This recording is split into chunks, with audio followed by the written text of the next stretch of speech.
What's up everyone, my name is Bokar and welcome back to my channel. Today we are talking about the Digimon banned and restricted card announcement that we received today on October 28th, 2022. This list is going into effect on November 11th, which I think is the release date of EX3, which is the next side set coming out for Digimon TCG called Draconic Roar. And so there's one card on this list. There are four total. There's one card on this list we were totally expecting because Japan already got that card restricted. And then there are three that I kind of want to talk about. There's a lot of, I guess not controversy, but there's a lot of different takes in the community right now and a lot of mixed feelings. So let's just go ahead and talk about it. So we're just going to go down the list. So the first card is Calling from the Darkness. If you don't know what this card does, it's a purple option, one cost. Delete one of your Digimon, then return up to two of your purple Digimon cards from your trash to your hand.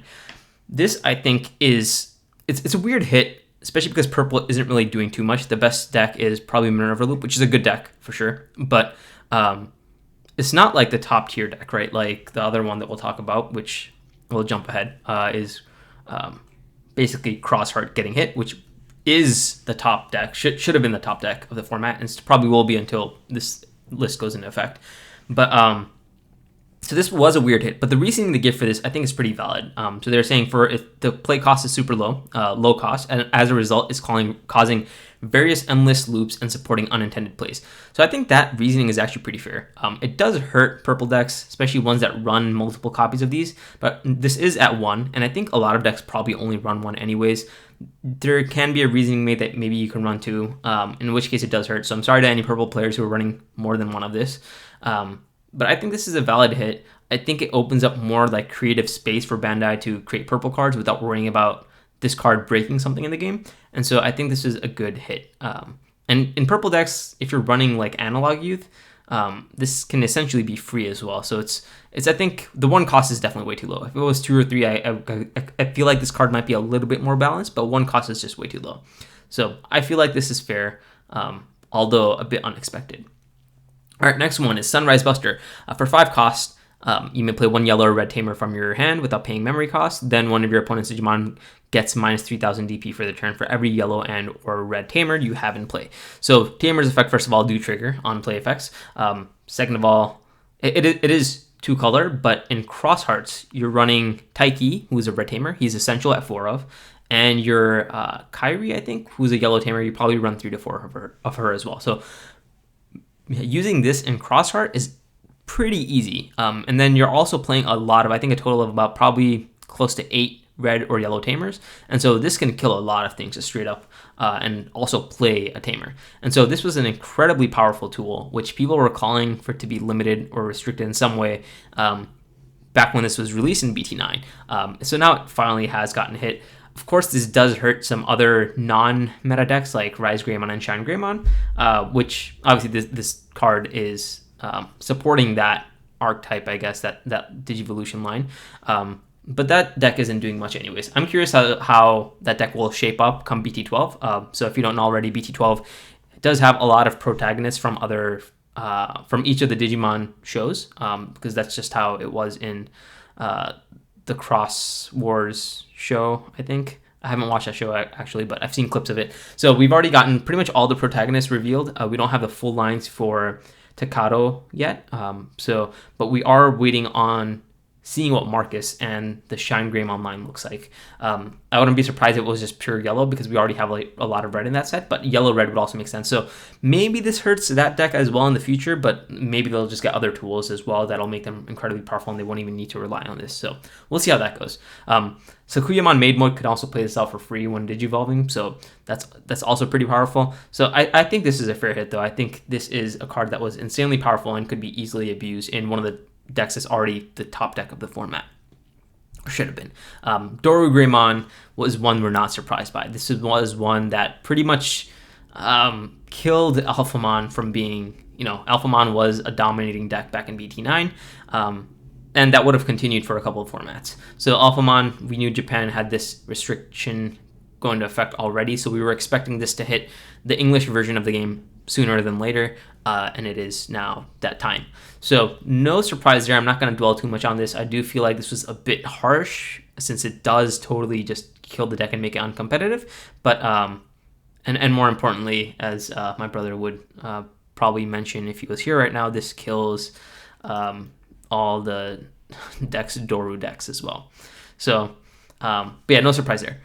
The one biggest thing was Shoutmon Cross 4 being just limited to 1. This, I think, was the biggest shock to everyone. So, Crosshearts, if you're not too familiar with the meta, Crossheart was going to be one of the top decks in the meta, if not the top deck. And Japan saw this deck do insanely well. And it's cheap too. That's the other thing. The most expensive deck, the most expensive card outside of Tai, BT1 Tai, and Death Exmon is probably, I would say, Cross 5, which was sitting at $7 the other day. And so this deck could probably be picked up for maybe like 150, like full power. And so this was really an attractive choice for people, either coming into the game or people who just wanted to play the best deck of the format on a budget. Like 150, if you're comparing this to Yu-Gi-Oh or something, like you're not going to get an extra deck for 150 probably, a good extra deck. So this was like an insanely cheap card, a cheap deck, and a lot of people were going to be playing it for the cost factor and the fact that it was just insanely good. It has tools for like pretty much everything, right? It has access to blocker, it has like, it's insane. And so let's look at this card first though. So if you're not familiar with this, it's 8,000 DP. It is a level 4. It costs 9 to hard play, but you're never going to be playing it for 9.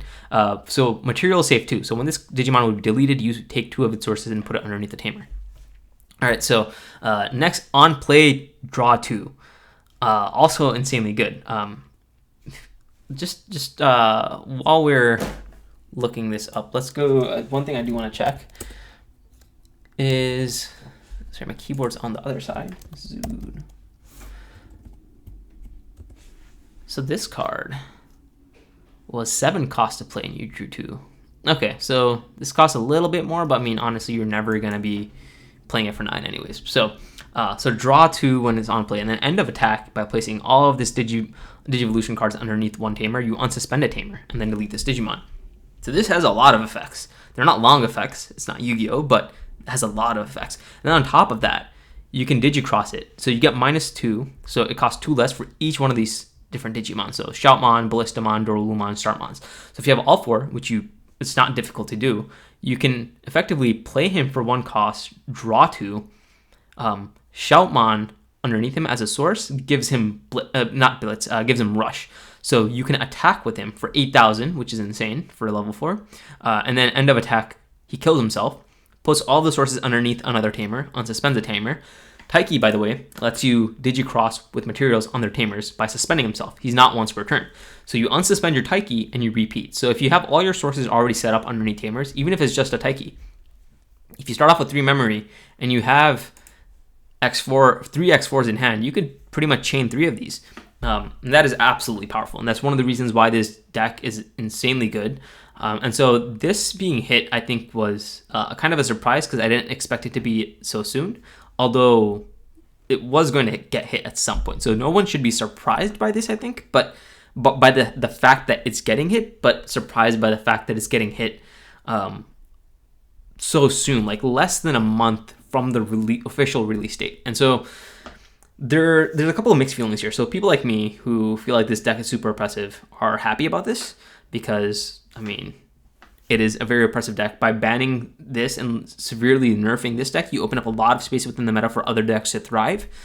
But at the same time, I totally feel the pain that people are feeling who might have invested into this deck, especially players who are new, right? So people coming into the game and they see, hey, like you can make a really good tier 1 deck for super cheap compared to other trading card games, and have a really good chance at topping tournaments. And so I totally feel that. And I've read comments saying something like, there's one person who said they should have announced this like on release or before release. And I feel like that's a fair take, I think, honestly. I don't think hitting Crosshearts would have hurt sales in this set that bad. So let's look at Crossheart, right? Like the most expensive card. So the rarest card is Shoutmon King version, right? That's a secret rare. One of the 2 secret rares in the set. The other secret rare in the set is Jesmon GX. Now, Jesmon is a fan favorite. That's been well known since its release in, BT6. Like, people played it to no end. Jesmon was bricky, it was terrible, but people played it and they loved it. Some people thought it was fun. I tried it. I love red. I love Unga Bunga Caveman Brain, just swing for a lot of checks with big numbers, but it just wasn't my thing. But people did love Jessamon, and people are really looking forward to the new Jessamon deck. And so I think just based off of Jessamon support being in the set would have sold regardless. Even then, the other card in this set, the other secret rare, which was Shoutmon King version, was not like a very sought after card up until yesterday, and we'll talk more about this in a second. Up until yesterday, it was like a $5 to $7 card. I opened up 4 boxes and I pulled 3, and I was absolutely like livid opening these on stream for pulling 3 different ones. I wanted at least 2 Shoutmon GXs. I only ended up getting 1, and I got 3 Shoutmon King version. Sorry, I meant Jessamon. So I got one Jessamon, 3 Shoutmon, and I hated it. I wanted more Jessamons. And this card is a rare, so that's not even like, people aren't going to be buying cases to pull a playset of this, right? So I think sale would have been fine if a week before, even on release day, they were to say, hey, we're going to be limiting this in less than a month when the next set releases. So I do, like, while I'm happy about this, I do feel like it is kind of bogus. It feels like you got cheated by Bandai. I'm sorry for all of you people who do feel like that. But yeah, I feel like you should have seen this coming, just not this soon. But I'm excited to see how the meta shapes up because of this hit. A lot of decks could probably function a lot better because they have a fighting chance now, especially slower decks. Like the X antibody decks were kind of struggling because this could rush you down, right? It's sort of like Rookie Rush with extra steps, and your rookies kind of get saved and help you later too. So that was, I think, like the kind of what put this over the edge. And losing access to this is like the main attacker, I guess, that rushes down your opponent. So losing this was pretty detrimental. And then the other card, the Sunrise Buster, was also pretty big. So speaking of Sunrise Buster, did you know Sunrise Buster is a 70-cent card right now? I mentioned this because up until yesterday, it was almost a $4 card. I bought this for like 50 cents a piece on release date, and I think it went down even more after that. So if you missed out on selling this, oh well, not a big deal. Let's talk about Alphamon though. Alphamon prices are actually pretty low. I wasn't really following this too closely, but Oryukin Modes are $12.50. The Altar Oryukins are $20. The Altar Alphamon from BT9 is $12. So if you have faith in Alphamon, if you think Alphamon is still going to be good in the future, I would wait like maybe a week for this price to stabilize, maybe a little bit more, even though they're already really cheap, and then pick these guys up. And the reason I say that is because Alphamon is also a fan favorite, so it's not a matter of if it gets support in the future, but a matter of when. So pick these up if you believe in Alphamon at some point in the near future. But yeah, let's talk about Shoutmon King version. Remember when I said this was a $5 to $7 card up until yesterday? So, yep, $6 yesterday, or October 24th. This was even up until before the announcement. I'm assuming it was around $7. And yeah, you can follow it back. You can see $5 up until this morning. Yep, $5 yesterday, $6 yesterday. And now it's sitting at $17, almost $18. Once these listings are gone, it is $20 card. I hated pulling this. I still hate pulling this. If I can trade for Jessamon GX, I will in a heartbeat. I'll probably keep 2 of these. But what that tells me is that one of 2 things. Either people are trying to buy these out and profit, or people actually have faith in Crossheart doing well. And so the reason this card is going up is because on play, you can return 1 card with Digicross requirement from your trash your hand. And then when you Digicross this turn, you can replace one of your Digimon with this Digimon for that cross requirement. So this basically lets you recycle your cross force, which is pretty important because now that's going to be at 1. I don't know how good this will be. Seems like a bad card, but I honestly don't know how good Cross Hearts will be with the 1 cross force, and I don't know if this will help. So maybe it's just type, maybe it's justified. Who knows? I certainly don't. Other people probably do. But yeah, Shoutmon Cross 5 has kind of maintained price around $7 still. It's been around 7, I think, since the official release. Obviously, it's a bit higher during pre-release time, but I think it's been holding at 7, which is probably the most expensive SR in the set. And one other interesting thing is right now, Metal Greymon. So this says $4.50. That is incredibly misleading because it's $5 shipping and there's only 2 left. After that, it is almost a $13 card. This was sitting at around $4.50 up until yesterday. So Blue Flare, I think, is still not a card that is going to be or deck that's going to be super good. A lot of people have been saying that this deck is. It seems good on at first, but then you start looking at it and there's not really a win condition, and like it doesn't really do much. And I kind of agree with that. Like as I started looking into this more and more, and I wanted to play it, and I started building it, I started understanding that as well. And so I don't know if this is hype. I don't think it's like blue hybrid kind of deck, but yeah, that's all I have for you guys. Let me know what you think about this ban list in the comments below. Let me know your opinions, if you agree on anything, if you disagree, and how you feel about Cross Hearts being completely gutted, I think, right now. But yeah, that's all I have for you guys today, and I will see you guys next time.